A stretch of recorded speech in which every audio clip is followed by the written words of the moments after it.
Welcome students. आज की video थोड़ी सी लंबी जरूर होगी, लेकिन आप जैसे देख रहे हैं ये सारे कंसेप्ट्स आज हम इसमें कवर करेंगे। तो विदाउट वेस्टिंग एंड टाइम जल्दी से स्टार्ट करते हैं वीडियो। आइए। रुको जरा, सबर करो, बोला धक्का बुक्की नहीं करने का।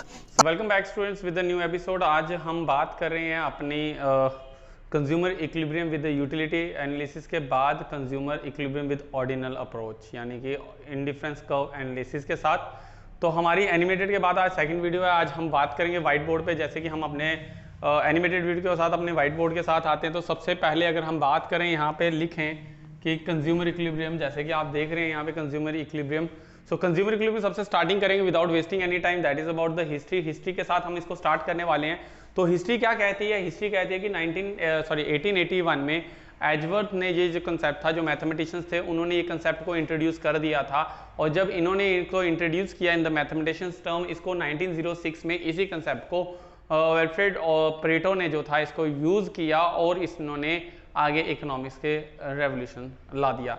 यानी कि कुछ चीज़ें ऐसी होती हैं कि कंज्यूमर का इक्विलिब्रियम जो कि हम मेज़र नहीं कर पाते, और कुछ चीज़ें ऐसी रहती हैं जो मेज़र हो जाती हैं, और जो मेज़र हो जाती हैं उसको हम कार्डिनल अप्रोच में डालते हैं, और जो मेज़र नहीं होती in the form of order रहती हैं उनको हम ऑर्डिनल अप्रोच में रखते हैं in the form of order.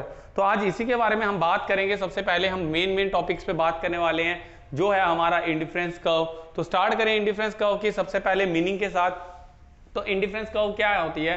That shows a combination of two goods, दो गुड्स के कॉम्बिनेशन शो करता है एक्स एंड वाई, जो कि कंज्यूमर कंज्यूम कर सकता है विद हिज गिवन रिसोर्सेज। आपने डेफिनेशन लास्ट में भी लिखी होगी, तो लास्ट डेफिनेशन सेम है कि यानी इंडिफरेंस कर्व। देखो स्टूडेंट्स, इन डिफरेंस का मतलब होता है जहां पे कोई भी डिफरेंस नहीं होता एक्स और वाई के बीच में।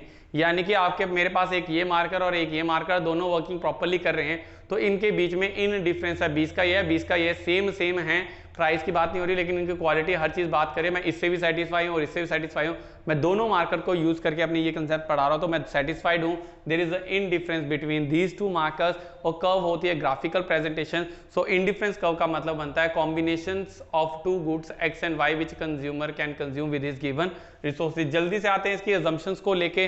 तो मेन अजम्पशंस क्या कहती हैं स्टूडेंट्स? सबसे पहले कहते हैं कि price of X and price of Y जो होता है वो सेम रहेगा, दोनों में चेंजेस नहीं होंगी। सेकंड, अगर बात करें इनकम जो होगी वो भी कंज्यूमर की जो रहेगी सेम रहेगी, उसमें भी आप कोई चेंजेस नहीं लाएंगे।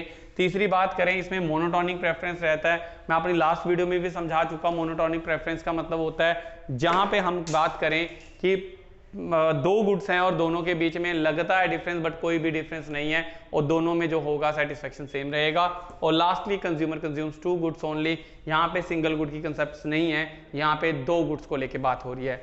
बात करें अपने टेबल की, तो अगर इसी चीज को हम टेबल के थ्रू समझाएं स्टूडेंट्स, तो यहाँ पे हमने ले लिया है कॉम्बिनेशंस अलग अलग A B C and D, जो आप स्क्रीन पे देख रहे हैं इस समय, और ब्रेड एंड रोटी। गाइज मैं पहले बता दूं ये एचडी वीडियो है, अगर आपने अपना रेजोल्यूशन नहीं बढ़ाया तो आप रेजोल्यूशन अपना प्लीज बढ़ा लें, ये आपको सारा का सारा क्लियरली दिखेगा।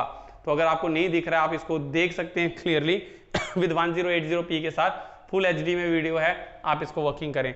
सो कहते हैं कि ब्रेड और रोटी अगर मैं कंज्यूम कर रहा हूं, so we have a combination A here. A combination कहता है कि अगर मैं 12 स्लाइसेस ऑफ ब्रेड और एक रोटी कंज्यूम करूं तो मुझे सेटिस्फेक्शन मिलेगा, यानी कि मेरा पेट भर जाएगा। बट इसी के साथ मेरे पास एक और कॉम्बिनेशन है कि मम्मा पूछते हैं या कोई और पूछता है कि क्या करोगे, 9 ब्रेड के स्लाइसेस और 2 रोटी ले आऊं, तो मेरे पास ये भी ऑप्शन है कि मैं 2 रोटी और 9 स्लाइसेस जो हैं ब्रेड की ले सकता हूं। इसी तरह से सी कॉम्बिनेशन है 7 एंड 3 का, यानी 7 स्लाइसेस ऑफ ब्रेड एंड 3 रोटी, और इसी तरह से डी भी है 6 एंड 4 का। तो यानी कि we have a different combinations of two goods X and Y which consumer can consume and get the equal level of satisfaction। यानी मैं combination A B C D एक ही लूंगा, बट एक जो भी कॉम्बिनेशन ऑप्ट करूंगा उससे एक प्लस पॉइंट जरूर रहने वाला है कि उसमें sir equal level of satisfaction रहेगी। यानी मैं कॉम्बिनेशन A लूं तो कॉम्बिनेशन C लूं तो दोनों में सेटिस्फेक्शन जो होगी वो सेम रहेगी, जबकि इनकी कॉम्बिनेशन में हमारी क्वांटिटी जो रहेगी वो अलग अलग जरूर रहने वाली है। यहाँ पे आप देख रहे हैं अभी मैंने एक जो कॉलम्स है वो खाली छोड़ा हुआ है, तो इसको हम बाद में भरेंगे। लेकिन आते हैं बात करें डायग्राम को लेके, तो डायग्राम्स आप जैसे कि देखें तो हमने अपने एक्स एक्सिस पे ले रखी है रोटी और हमने अपनी वाई एक्सिस पे ली हुई है ब्रेड। तो हमारे पास ब्रेड और रोटी का दो कॉम्बिनेशंस हैं और ये कॉम्बिनेशंस क्या इंडिकेट करता है कि अगर हम इसी टेबल को प्लॉट कर दें अपनी इन डायग्राम, मैंने लास्ट वीडियो में कहा था कि हम पूरे व्हाइट बोर्ड पे पूरा एक्सप्लेन करेंगे, तो अगर हम इसी ब्रेड को यहाँ और रोटी को इस कॉम्बिनेशन बनाएं तो कॉम्बिनेशन ए दिखाता है 1 roti and 12 slices of bread, so this is the point A, this second point B जो इंडिकेट कर रहा है 2 रोटी और नो ब्रेड के स्लाइसेस को, यहाँ पे C and D।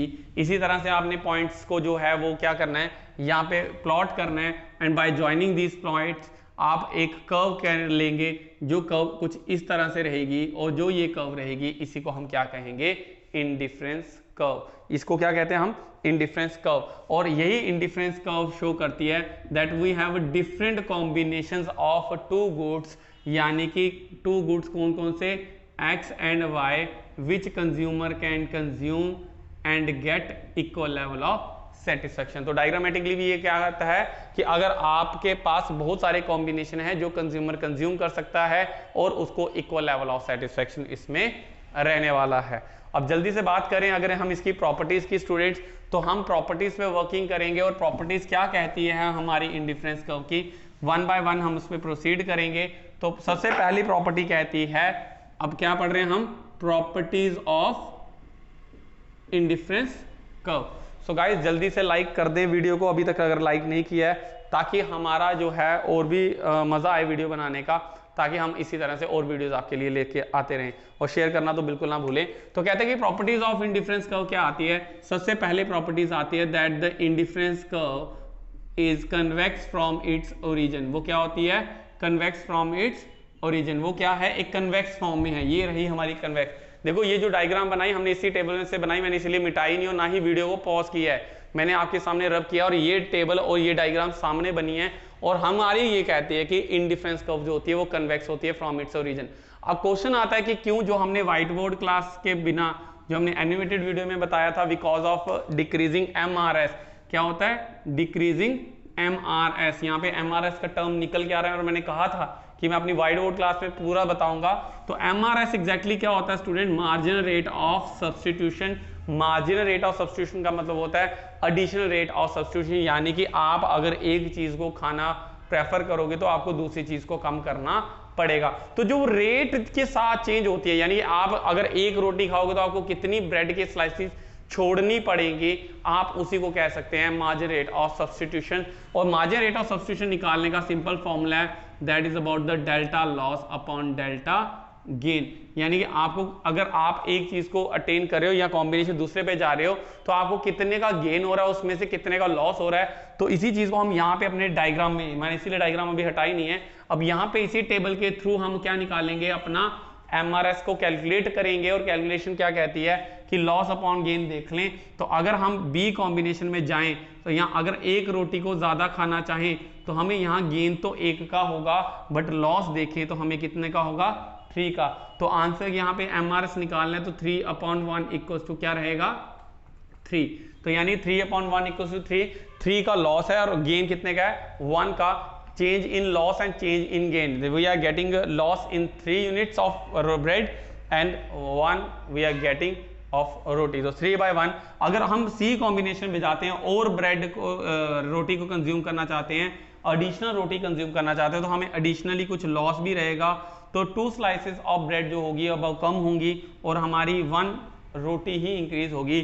So this is a 2/1 equals to 2 and finally 1/1 equals to 1। तो अगर आप ध्यान से देखें यहाँ पर MRS जो हमने यहाँ पे निकाली है with delta loss upon delta gain, अगर आपको समझ नहीं आई तो आप प्लीज व्हाट्सएप कर सकते हैं 9018186143 पे।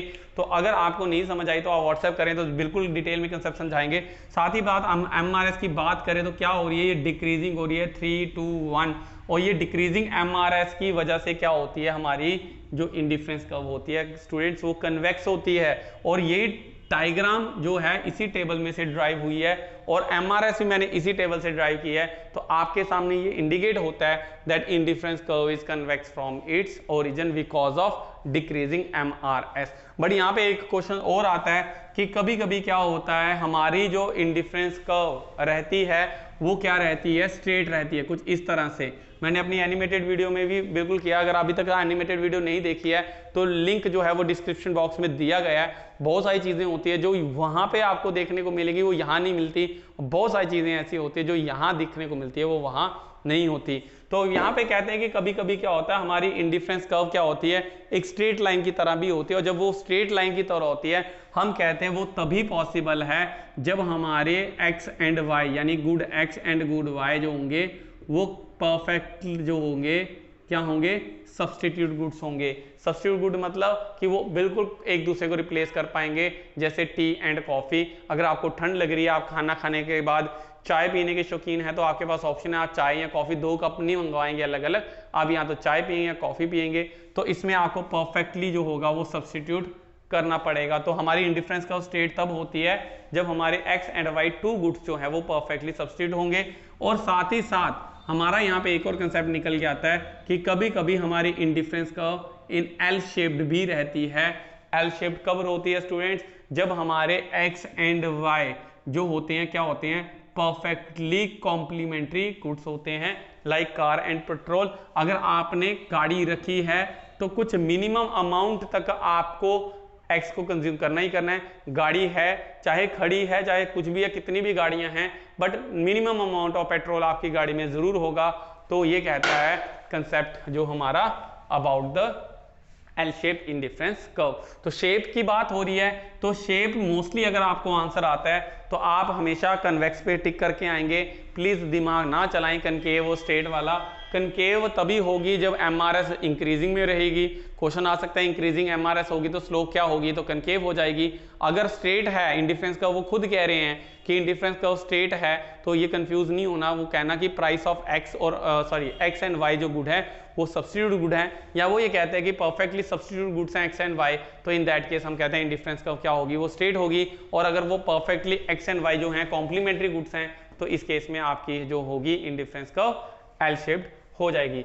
बात करें इसी के साथ हम सेकंड प्रॉपर्टी की तरफ। मैं डायग्राम्स नहीं मिटा रहा हूं ना ही टेबल मिटा रहा हूं स्टूडेंट्स।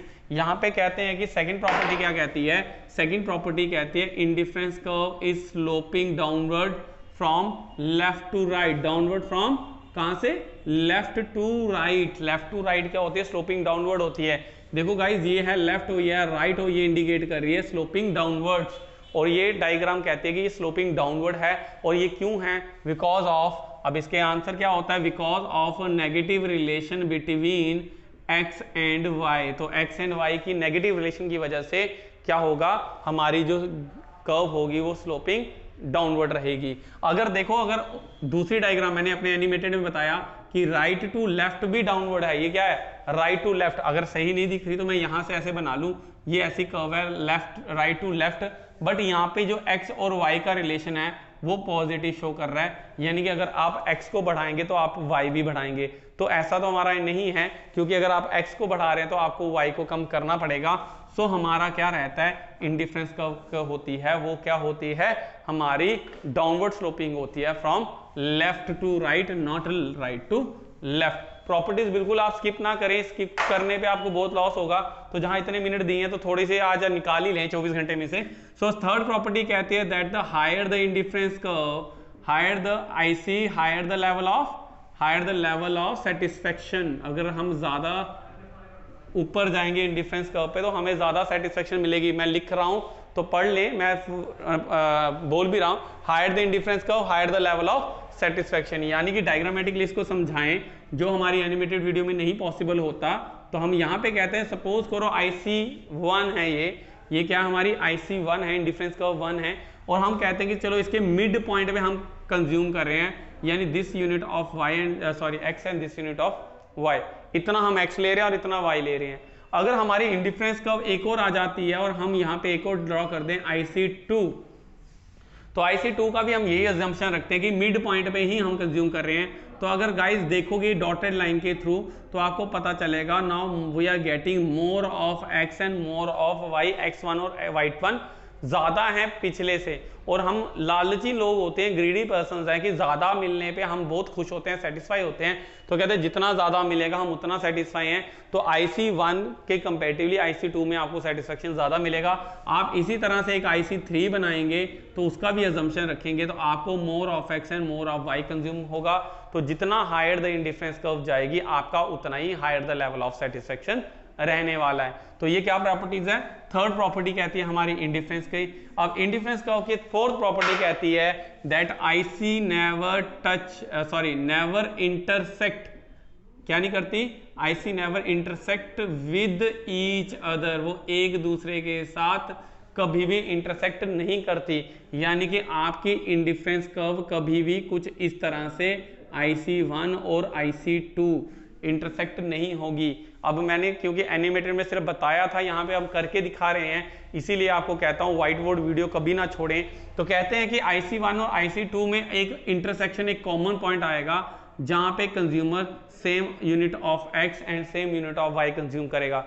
जबकि हमारी लास्ट प्रॉपर्टी कहती थी कि higher the indifference curve higher the level of satisfaction रहेगा, और जब higher the level of satisfaction की बात आएगी तो यहाँ पे पॉइंट P पे इक्वल सेटिस्फेक्शन मिल रही है, तो ये इसी वजह से हमारी ये प्रॉपर्टी जो है वो फेल हो जाती है, यानी कि IC कभी भी एक दूसरे के साथ इंटरसेक्ट नहीं करती। और जब वो इंटरसेक्ट नहीं करती, इसी के साथ फिफ्थ प्रॉपर्टी पे प्रोसीड करते हैं। तो फिफ्थ प्रॉपर्टी कहती है IC never touch X axis and Y axis. X axis nor कर लें इसको, nor X axis, neither X axis nor Y axis. तो यहाँ पे एक डायग्राम निकल के आएगी आपकी, तो ये आती है IC1 बना लें इस तरह से, और ये IC2 बना लें इस तरह से। तो कहते हैं ना तो इंडिफरेंस कर्व कभी वाई एक्सिस को टच करेगी, ना कभी वो एक्स एक्सिस को टच करेगी, क्योंकि अगर वो यहाँ पे कहीं पे भी टच करती है तो it indicates consumer is consuming 0 unit of X and only Y consume कर रहा है, और IC2 में सिर्फ एक्स कंज्यूम कर रहा है, वाई 0। और ये इंडिकेट करता है हमारी डायग्राम कि वो कभी भी एक दूसरे को टच नहीं करती, क्योंकि indifference curve means combination of two goods X and Y, और अगर वो यहाँ पे टच कर जाती है तो स्टूडेंट्स वो गलत हो जाएगी। प्रोसीड करते हैं अब नेक्स्ट टॉपिक के साथ, that is about the budget line. तो बात करें अब नेक्स्ट टॉपिक की, तो हमारा बजट लाइन आ चुका है। बजट लाइन की अगर बात करें तो गाइस सबसे पहले स्टार्ट करते हैं इंट्रोडक्शन के साथ।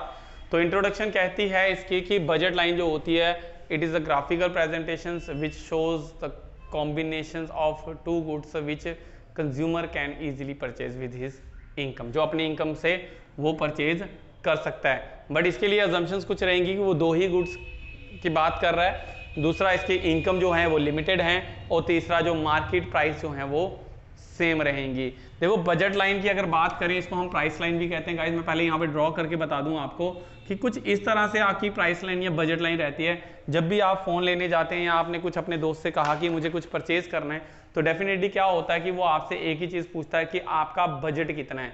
बजट एक ऐसी चीज होती है जो आपकी एक परचेजिंग पावर को इंडिकेट करती है, और जब हम बात करते हैं परचेजिंग पावर की तो वो दिखाता है कि आपकी कितनी तक की क्षमता है, 10,000, 20,000, 30,000। तो ये एक बजट लाइन कुछ इस तरह से ड्रॉ होती है जो दिखाता है आप मैक्सिमम कितनी क्वांटिटी ऑफ एक्स और मैक्सिमम कितनी क्वांटिटी ऑफ वाई जो है वो प्रोड्यूस कर सकते हैं। और अब बात करें, अगर आपको पता है कि कितनी एक्स और कितना वाई हम ले सकते हैं, तो इसी लाइन पे बहुत सारे जो आप कॉम्बिनेशन लेंगे वो इंडिकेट करेगा आप ये अलग अलग कॉम्बिनेशन ऑप्ट कर सकते हैं और आप ये परचेज कर सकते हैं, यानी ये आपकी परचेजिंग लाइन भी इंडिकेट करती है। और साथ ही साथ हमने एक पॉइंट और बात की थी अपने एनिमेटेड वीडियो में, दैट इज अबाउट द हम अटेनेबल और अनअटेनेबल की बात कर रहे थे गाइस। सो ये पॉइंट जो होते हैं अटेनेबल रहते हैं, जो इस लाइन के अंदर रहते हैं या जो इस लाइन के ऊपर रहेंगे। बट अगर हमारे पॉइंट बाहर चला जाता है, लाइक सी पॉइंट जो है हमारे वो बाहर है बजट लाइन से, तो ये क्या कहलाता है हमारा अनअटेनेबल पॉइंट, क्योंकि हम इसको नहीं ले सकते, ये हमारे बजट के बाहर है। तो आईफोन आपके बजट से बाहर है तो हम कहते हैं नहीं ये आईफोन बजट के बाहर है, और रियलमी हमारे बजट के अंदर है, और सैमसंग हमारे बजट का है। तो हमारा बजट 30,000 का, 30,000 का फोन ले सकते हैं, 18,000 अंदर आ जाएगा, और ऊपर वाली लाइन और अंदर की लाइन दोनों अटेनेबल रहते हैं, और बाहर का पॉइंट जो होगा वो अनअटेनेबल रहेगा। यही रिवीजन होता है कि हम व्हाइट बोर्ड वीडियो को कहते हैं कि जरूर देखें, क्योंकि बहुत सारी चीजें जो होती है वो व्हाइट बोर्ड में हम आपको समझा पाते हैं। अब बात करें इस बजट लाइन के अलावा, अगर आप बजट लाइन आपको समझ आ चुकी होगी और आपको अटेनेबल और अनअटेनेबल भी समझ आ चुका होगा। अब बात करते हैं यहाँ पे इक्वेशंस ऑफ बजट लाइन की। तो इक्वेशंस क्या कहती है, that is a P X Q X plus P Y Q Y equals to M. यही हमने अपने बात की थी लास्ट वीडियो में पार्ट 1 में। तो पार्ट 1 में हमने ये पूरी इक्वेशन बोली थी, अब यहाँ पे मैं लिख के बता रहा हूँ। तो क्या होता है कि आपको प्राइस ऑफ एक्स और क्वांटिटी ऑफ एक्स को प्लस प्राइस ऑफ वाई और क्वांटिटी ऑफ वाई के साथ अगर आप निकालें तो दोनों को आप प्लस कर दें तो आपका आएगा इक्वल टू एम। एम जो होती है वो आपकी रियल इनकम होती है। अब यहाँ पे हम समझाने के लिए यहाँ प्राइस ऑफ एक्स 2 ले रहे हैं, प्राइस ऑफ वाई 4 ले रहे हैं और मनी जो है हमारी रियल इनकम जो है वो 20 ले रहे हैं। सपोज करो कि अगर आपको निकालने के लिए इसको निकालना पड़ जाए तो स्टेप बाय स्टेप कैसे निकालते हैं इसको। सिंपली हम क्या करते हैं, हम ये देखते हैं कि अगर हमारे पास 20 रुपए इनकम है तो अगर हम मैक्सिमम सिर्फ और सिर्फ एंटायर इनकम को खर्च कर दें अपनी एक्स कमोडिटी को ही कंज्यूम करने के लिए, तो आप सिंपली निकाल सकते हैं। सो 20/2 इक्वल्स टू 10, यानी कि हम 10 यूनिट ऑफ एक्स जो है वो कंज्यूम कर सकते हैं। अगर सारी एंटायर इनकम हम किस पे लगा दें, एक्स को कंज्यूम करें। 20 रुपए हमारी इनकम है, 2 रुपए का उसका प्राइस है, तो एंटायर क्वांटिटी ऑफ एक्स जो रहेगी वो कितनी रहेगी, 10 रहने वाली है। और अगर हम एंटायर इनकम, स्टेप 2 कहता है कि अगर आप एंटायर इनकम वाई को कंज्यूम करने पे लगा दें तो आपको पता चलेगा आप 5 यूनिट ऑफ वाई जो है वो कंज्यूम कर पाएंगे। And by joining these 2 points we get a curve in a straight line. जो लाइन आपकी दिखाएगी बजट लाइन, आप इसके अंदर सारे जो पॉइंट को टोटल करोगे, उसकी इक्वेशन में वैल्यू पुट करोगे, उसका आंसर आपका 20 से कम रहने वाला है। और अगर आप कोई भी पॉइंट इसके पॉइंट ऊपर लोगे तो इक्विवेलेंट टू 20 रहेगा।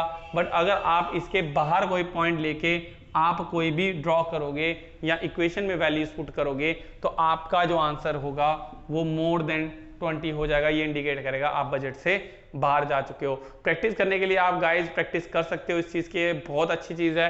तो आप price of x2, price of y4 और m इक्वल्स टू 20 करके ये डायग्राम जरूर ड्रॉ करें। तो आपको यहाँ पे 10x लेना है क्योंकि इक्वेशन ये कहती है, और y5 लेना है। अगर आपको ये कंसेप्ट और डिटेल में चाहिए हम इसके लिए एक अलग से वीडियो जरूर बनाएंगे, बट मुझे नहीं लगता इसके लिए और रिक्वायर्ड रहेगा क्योंकि आपको इतना बेसिक तो आता ही होगा कि हम स्टेप 1 में कहेंगे कि अगर इंटायर इनकम x में कंज्यूम करेंगे तो पी वाई इक्वल्स टू 0 हो जाएगा। तो 4 इंटू 0 करोगे तो ये क्या होगा, 0। और अगर इस पे खर्च करेंगे तो P X 2 Q X equals to 20 होगा। तो क्यू एक्स इक्वल्स टू 20/2 करोगे तो आंसर कितना आएगा, 10 आएगा। तो इसी तरह से आप y को भी निकाल लें और दोनों की वैल्यूज आपका 5 और 10 के हिसाब से आप लाइन ड्रॉ करें, एक स्ट्रेट लाइन, और आप कोई भी पॉइंट प्लॉट करके आप उस वैल्यूज को x और y को देखें कितना x कंज्यूम कर रहे हैं, कितना y कंज्यूम कर रहे हैं, उसकी वैल्यू को इक्वेशन में डालें। और इक्वेशन में डालने के बाद जो आंसर आएगा, मैं बता चुका हूं कि लाइन के अंदर वाले के आंसर 20 से कम होगा, 20 होगा, या बाहर जाएंगे तो वो 20 से ज्यादा हो जाएगा। बात करें इसकी के साथ टॉपिक पे, तो यहाँ पे आती है बात चेंज इन बजट लाइन। ये भी बजट लाइन का बहुत इंपॉर्टेंट टॉपिक है। तो बजट लाइन के चेंजिंग की बात करें तो चेंज इन बजट लाइन, तो चेंज जो है वो 2 तरह से होती है, एक होती है मूवमेंट और एक होती है शिफ्टिंग। यानी कि मूवमेंट को हम कह सकते हैं that is about the rotation, rotations कहते हैं इसको, मूवमेंट भी कह सकते हैं और रोटेशंस भी कह सकते हैं। फर्क इतना आता है कि जो हमारी मूवमेंट या रोटेशंस होती है वो कुछ इस तरह से होती है, सिर्फ एक सिंगल कमोडिटी के लिए, कुछ या तो इस तरह से रहेगी या आपकी इस तरह से रहेगी। समझ रहे हैं आप? तो अगर आपको समझ आ रहा है तो आपको समझ आएगा कि यानी कि हम सिर्फ x को ही चेंज कर रहे हैं, y क्वांटिटी सेम रहेगी, या फिर ऐसा हो सकता है हम सिर्फ y में चेंजेस ला रहे हैं, x जो क्वांटिटी है वो सेम रहेगी। ये तभी पॉसिबल है स्टूडेंट्स जब हमारा या तो प्राइस ऑफ x चेंज हो रहा है या फिर हमारा प्राइस ऑफ y चेंज हो रहा है। अब प्राइस ऑफ x चेंज होगा then there is a rotation और the movement only on the x axis, यानी there is a change in the quantity of x commodity. और अगर प्राइस ऑफ y चेंज होगा तो यहाँ पे देखने को मिलेगा। तो आप अगर p ऑफ x2 जो था आप इसको 4 कर लेंगे तो आपकी जो बजट लाइन थी वो इनवर्ड आ जाएगी, आपको यहीं से समझ आएगा। और अगर आप इसको 2 कर देंगे free of price of y को तो ये बाहर आ जाएगी। कम और ज्यादा प्राइस में मैटर करता है, तो मूवमेंट जो होती है only on the single sided और for the single commodity, that is called the movement and rotations of budget line. जबकि सेकंड बात करें चेंज इन बजट लाइन की तो शिफ्टिंग होती है। तो शिफ्टिंग की अगर बात कर लें तो शिफ्टिंग दो तरह से होती है students, due to change in its price and due to the change in income. अब मूवमेंट और शिफ्टिंग में फर्क कहाँ आता है? फर्क हल्का सा आता है यहाँ पे कि स्टूडेंट्स जो हमारा शिफ्टिंग होती है वो दोनों की दोनों एक्सिस को लेके होती है, यानी एक्स एक्सिस और वाई एक्सिस, या तो वो राइट वर्ड शिफ्ट करेगी या वो लेफ्ट वर्ड शिफ्ट करेगी। जब हमारा बजट बढ़ जाता है तो हम राइट वर्ड शिफ्ट करते हैं, और जब बजट बढ़ गया तो हमारा एक्स कमोडिटी और वाई कमोडिटी हम ज्यादा कंज्यूम कर पाएंगे, और अगर बजट कम हो गया तो हम एक्स और वाई को कम कंज्यूम कर पाएंगे। अगर ये चेंज जो शिफ्टिंग है दो वजह से हो रही है, या तो हमारा प्राइस ऑफ एक्स और प्राइस ऑफ वाई दोनों कम हो रहे हैं, तो नेचुरली हम उनकी quantity with the same income ज्यादा परचेज कर पाएंगे। बट अगर इनके रेट बढ़ रहे हैं, प्राइस ऑफ वाई बढ़ रहा है, तो हम इन दोनों की क्वांटिटी जो हो जाएगी वो कम हो जाएगी। बट अगर इन केस ऐसा हो जाए कि आपकी एक कमोडिटी यानी प्राइस ऑफ एक्स कम हो रहा है और प्राइस ऑफ वाई बढ़ रहा है, तो आपकी डायग्राम कुछ इस तरह से रहेगी। प्राइस ऑफ एक्स कम होने से आप ज्यादा एक्स कंज्यूम कर पाएंगे, जबकि प्राइस ऑफ वाई के बढ़ने से आप वाई को कम कंज्यूम कर पाएंगे, और एक नई कर्व आपके पास कुछ इस इंटरसेक्शन पॉइंट पे आएगी जो इंडिकेट करेगी चेंज। चेंज होता है जब आप दोनों एक्सिस से शिफ्ट होते हैं, चेंज होती है, ये होती है शिफ्टिंग। ये हो रही है कि प्राइस ऑफ एक्स के बदलने से। और अगर हमारी इनकम ही चेंज हो जाती है, तो अगर हमारी इनकम बढ़ रही है, अगर वाई बढ़ रहा है, रियल इनकम बढ़ रही है, तो नेचुरली हमारी क्या होगी? Right word shifting. वर्ड याद कर लें, राइट वर्ड शिफ्टिंग कहते हैं इनकम के बढ़ने से, और इनकम के कम होने से लेफ्ट वर्ड शिफ्टिंग रहेगी। तो बहुत इंपॉर्टेंट टॉपिक है, इसको स्किप ना करें। थोड़ी सी वीडियो जरूर लंबी है, लेकिन ये बहुत इंपॉर्टेंट टॉपिक है। आई होप ये आपको समझ आ रहा है। बात करें इसके बजट लाइन के फीचर्स को लेके, तो फीचर्स क्या कहते हैं? That is a negative slope. बिल्कुल जो हमारी बजट लाइन होती है, बजट लाइन को ड्रॉ कर लें, यहाँ पे बजट लाइन जो होती है वो एक नेगेटिव स्लोप होती है, क्योंकि अगर आप एक चीज को बढ़ाना चाहते हैं तो दूसरी कम करनी पड़ेगी। सेकंड, वो एक स्ट्रेट लाइन होती है, बिल्कुल स्ट्रेट लाइन होती है, क्योंकि वो दोनों के दोनों क्या होते हैं? एक सब्स्टिट्यूट गुड्स की तरह काम करते हैं। आप एक्स को बढ़ा रहे हो तो वाई कम कर रहे हो। स्ट्रेट लाइन, इसमें कन्वेक्स और कनकेव का कोई कंसेप्ट नहीं आता। और स्टूडेंट्स, रियल इनकम की बात होती है, ये रियल इनकम लाइन या प्राइस लाइन कहते हैं जिसको, कि ये एक रियल इनकम लाइन है जहां पे इनकम जो होगी वो आपकी रियल होगी, नॉमिनल इनकम नहीं रहेगी। And finally it is a tangent to indifference curve. तो ये चीजें रहती हैं। सो स्टूडेंट्स, ये रहा हमारा लास्ट टॉपिक। लास्ट टॉपिक कहता है अबाउट द कंज्यूमर इक्विलिब्रियम। ये कंज्यूमर इक्विलिब्रियम को लेके बात कर रहे हैं। यहाँ पे अगर बात करें तो इंट्रोडक्शन हम बात करें तो इंट्रोडक्शन आती है हमारी कंज्यूमर इक्विलिब्रियम क्या होती है? Simply a point of satisfaction, जहाँ पे कंज्यूमर जो है वो मैक्सिमम सेटिस्फाइड है विद हिज रिसोर्सेज। क्योंकि हम यहाँ पे क्वांटिटी मेजर नहीं कर पाए, ऑर्डिनल अप्रोच है, तो हम यहाँ पे सबसे पहले बात करेंगे इसकी कंडीशंस ऑफ इक्विलिब्रियम को लेके जो बहुत इंपॉर्टेंट रहती है। तो सबसे पहले कहता है कि इंडिफरेंस कर्व जो होती है, जहां पे हमारी बजट लाइन के टेंजेंट होगी। अब देखो, इंडिफरेंस कर्व पढ़ा और बजट लाइन पढ़ा, अब दोनों को हम मिक्सअप करके एक टॉपिक निकाल रहे हैं जिसे कंज्यूमर इक्विलिब्रियम कहते हैं। तो कहते हैं कि इंडिफरेंस कर्व जहां पे टेंजेंट होगी बजट लाइन के, वही जो हमारा पॉइंट कहलाएगा, हमारा कंज्यूमर इक्विलिब्रियम कहलाएगा। अब यहाँ पे स्टूडेंट देखने वाली बात है, टेंजेंट आपने मैथ में पढ़ा है, एक लाइन जो होती है किसी सर्कल को या सेमी सर्कल को कट करते हुए जाती है, वही कंसेप्ट यहाँ पे आता है कि जैसे आप डायग्राम में देख रहे हैं, तो ये बजट लाइन है और ये इंडिफरेंस कर्व है, और ये एक पॉइंट पे बिल्कुल इसको कट करते हुए जा रही है, वही हमारा एक इंडिफरेंस कर्व इक्विलिब्रियम पॉइंट रहेगा। जबकि कभी कभी हमारे एमसीक्यू में आता है that MRS equals to PX upon PY। देखिए, MRS जो होता है वो स्लोप ऑफ इंडिफरेंस कर्व होती है, ये रही इसकी स्लोप अलग अलग पॉइंट्स पे, और PX अपॉन PY जो होती है वो स्लोप होती है हमारी बजट लाइन की। तो दोनों स्लोप्स जहां पे इंटरसेक्ट कर रही हैं, यानी PX अपॉन PY इक्वेट कर रही है हमारी MRS के, वही पॉइंट जो होगा वो हम कंसीडर करेंगे अपने इक्विलिब्रियम को लेके। इसमें ज्यादा लंबा कंसेप्ट नहीं है, आपको बस इतना सा ही देखना है कि इक्विलिब्रियम क्या होता है, किस तरह से होता है। बट अगर इसमें थोड़ा सा कंसेप्ट ऐड ऑन करें, तो अगर मैं इसमें थोड़ा ऐड ऑन करूं तो हम कहते हैं कि आपको ये पता होना चाहिए, suppose this is a indifference curve, ये इक्विलिब्रियम है, बट अगर हमारे पास यहाँ पे एक और इंडिफरेंस कर्व आ जाए, IC1 रेड पेन से बना रहे हैं जो, तो अगर कहते हैं कि यहाँ पे एक और अगर इंडिफरेंस कर्व आती है IC1 करके, तो IC1 क्या इंडिकेट करती है? यहाँ पे आपके पास various combination A, C and let it be B combination है, तो आप कौन सा कॉम्बिनेशन ऑप्ट करेंगे? तो हम कहते हैं कि सपोज करें सर आप इसको थोड़ी देर के लिए निकाल दें इंडिफरेंस कर्व को, और हम यहाँ पे कहते हैं कि अगर ये मेरी बजट लाइन है और ये हमारी इंडिफरेंस कर्व है, तो यहाँ पे A, C and B point आपके पास अलग अलग हैं, तो कंज्यूमर क्या कंज्यूम करता? कंज्यूमर जो होता वो C कॉम्बिनेशन लेना प्रेफर करता। द रीजंस बिहाइंड दैट, ए और बी के लिए उसे उतना ही सेटिस्फेक्शन मिल रहा है जितना सी पे मिलेगा। The reason lies on the same indifference curve, but C क्यों लेगा अगर इक्वल सेटिस्फेक्शन है? क्योंकि ए और बी ऑन द लाइन हमारी बजट लाइन है, यानी कि वो 20,000 की लाइन है तो 20,000 खर्च कर रहे हैं, जबकि सी कॉम्बिनेशन 20,000 के अंदर ही मिल रहा है और वो इक्वलेंट उतना ही मजा दे रहे हैं जितना कि 20,000 में आपको मिलेगा। बट हम अगर बात करें एक और इंडिफरेंस कर्व जो यहां से टच करते हुए जा रही है, which is called the IC2, तो यहाँ पे सर अगर देखेंगे तो आपको ई पे higher the level of indifference curve higher the level of satisfaction concept आता है। तो IC2 पे आपको ए बी सी से ज्यादा जो सेटिस्फेक्शन आपको ई में मिलने वाला है, तो कंज्यूमर पॉइंट कंज्यूम करेगा ई पे, क्योंकि इसी कर्व पे शायद एल और पॉइंट एम भी रहें, और एल एम एन पॉइंट दिखाता है कि जो बजट के बाहर हैं, बजट के बाहर होने के बावजूद जो फीचर उनमें मिलने वाले हैं वही सेटिस्फेक्शन हमें ई में यानी ऑन द बजट मिलेगा, और हम पॉइंट लेंगे ई का। और अगर एक और इंडिफरेंस कर्व हम IC3 बना दें जिसमें हम एफ पॉइंट ड्रॉ कर लेते हैं, तो एफ पॉइंट इंडिकेट करता है कि higher level of satisfaction, but ये बजट से बाहर है तो हम IC3 पे नहीं जा सकते। और IC1 बिल्कुल कम है तो हम यहाँ भी नहीं जाएंगे, और IC2 पे हमारे 3 पॉइंट है एल और एम जो हम नहीं ले पाते क्योंकि हमारे बजट से बाहर है। तो फाइनली आप यहाँ पे भी देखें इस कंडीशन में ई ही बचती है, तो इसीलिए कहा जाता है where the budget line and indifference curve is tangent with each other, वही हमारा कंज्यूमर इक्विलिब्रियम पॉइंट रहता है। आई होप आपको ये वीडियो समझ आई होगी। प्लीज़ आप एक दफ़ा इसको रिवाइंड जरूर करें, एनिमेटेड वीडियो जरूर देखें, चैनल सब्सक्राइब करना ना भूलें ताकि हम ऐसे ही वीडियोज़ आपके लिए लाते रहें।